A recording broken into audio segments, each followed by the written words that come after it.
So this is Cahill Apartments. With winter coming on, kind of a cold, miserable day. From the outside, Cahill looks pretty nice, especially now that the kids from Smith Volk have come by the other day and raked up all the leaves. That's the community building right ahead. And there are the other buildings. Most of them are one bedroom, quite small, one bedroom. It was built as elderly housing, but today it's mainly housing for handicapped people. There's been an enormous amount of turnover in the last 10 years. So here we are in the community room of Cahill Apartments. This used to be the offices of the Northampton Housing Authority in the 70s, and the first director, Mr. Rudd, used to have his offices in here. Most other community rooms of public housing complexes in Northampton, they all have TVs, some of them flat screen TVs. They have other facilities. Here we have a piano. And you can see that it's out of tune and doesn't work. It is in really bad shape combined. And over here are two big ancient TVs, neither of which I don't think works. This one I know is unplugged. This one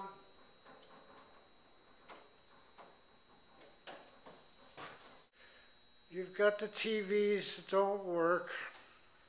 You got the fireplace that probably doesn't work. You got chairs. And so there's nobody here really. And you have a library of which we're now in the bathroom. Now what you see here is a ventilator that goes up to the attic. It's in the bathroom ventilator. Now, when I was here in 2004 in another building, the ventilators were like this. Well, maintenance cleaned out the ventilators in the one building I was in. But if you look at this, taking these screws out,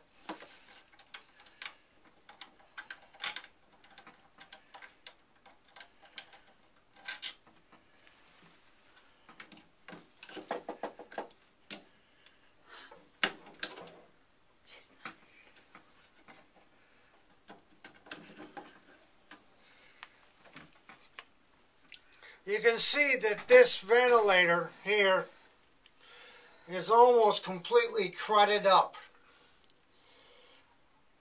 And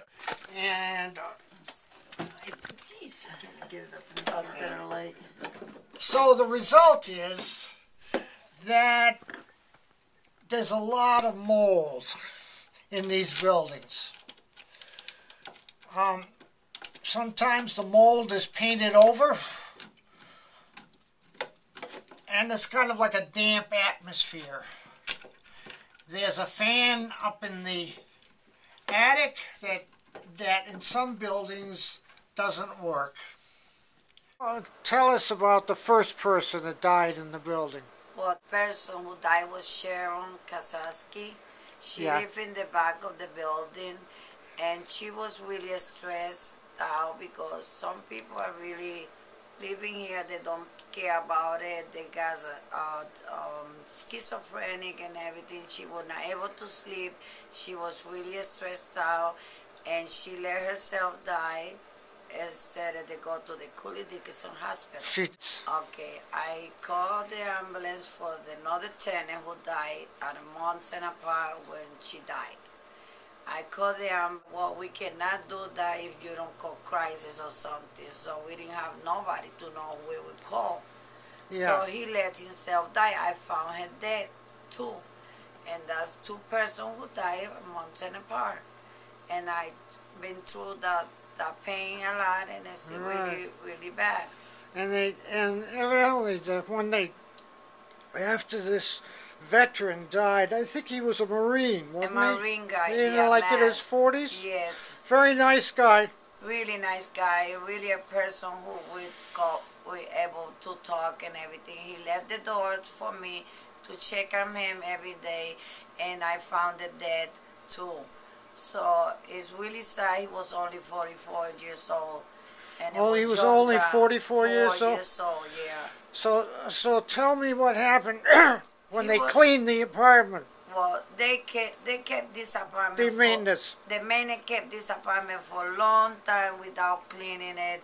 We were smelling so bad in this place. People has to open both doors because the smelling was bad. We called the health department, and the health department they I don't know what they did together. In other words, you didn't get anywhere calling the health department. Nothing helped. They didn't help for nothing. They left their mattress when he died. It was stinking this place, and we had the whole building was smelling. The whole building was smelling like a dead person for a long time. And what's it like? We're in another apartment now, and it's another stuffed ventilator. There's a little air moving through here, unlike the other building where I think the fan was broken. We don't have fans.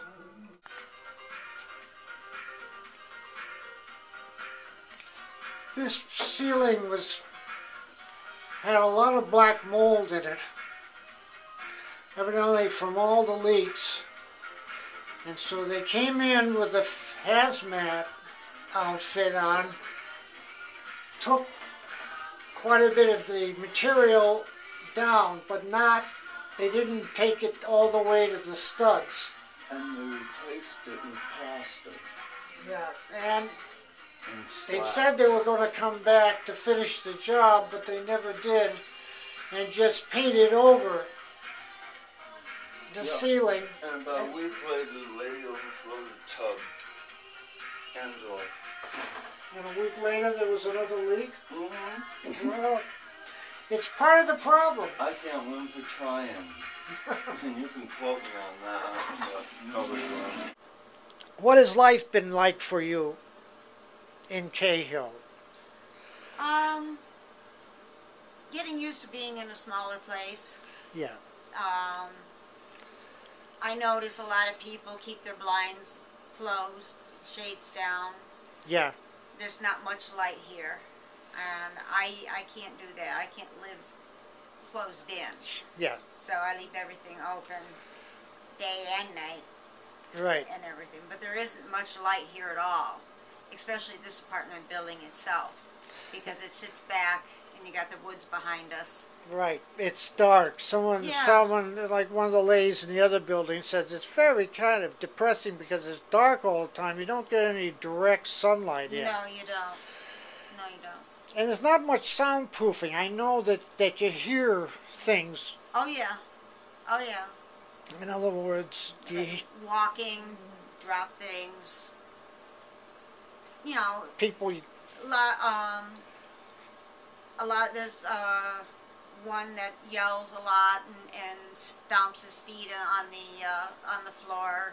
If I'm in my bedroom, it's louder because the back hallway seems to amplify everything. That's right. At night, right? It's kind of. Yes, it is. Yes, it is. The lights are few and far between. Yes. In my building, in the back, in the porch area, it's pitch black out there. Right. Because of the woods and everything, and the light doesn't go that far back, and the porch light doesn't really lighten it up that much. So you never know who's around. I walk my dog, and I have to stay out front, even with a flashlight. Right. They put in new lights, from what I understand, over by the common area that for some reason or other don't want to stay on.